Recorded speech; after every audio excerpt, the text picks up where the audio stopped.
Sasa tuambia watu, kama unataka bei ya unga ishuke chini, toka Nairobi enda Bondo upande mahindi.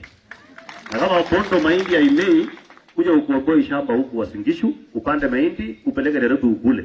Hakuna mtu bakasi ya mtu unazunguka tu Nairobi na masufuria na mawe na kuchoma lami na kusema ati kata bei ya mahindi.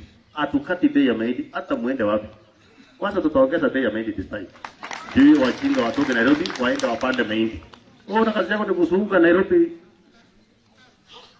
na kuinua sufuria na kuchoma lami na matusi na kusema ati kata bei ya mahindi. Kama hawa wana wote hao mbona wamekaa chini leo wako kanisani?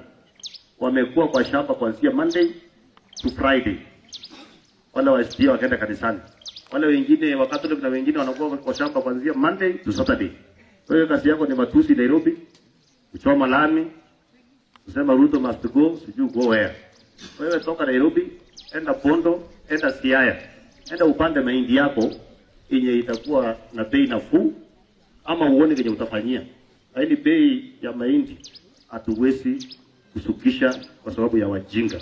Wenye wako Nairobi wanafikiria sisi ni wapakasi. Sisi hapana pakasi ya mtu.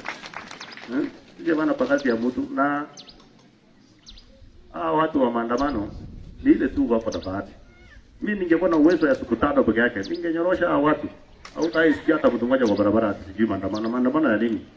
Lakini nataka nishukuru rais. Sasa rais amekuwa rais. Yeye rais alikuwa na ungwana wengine hapo. Lakini sasa ametoa ile SWOT inalipewa. Watu wa maandamano wamenyoroshwa.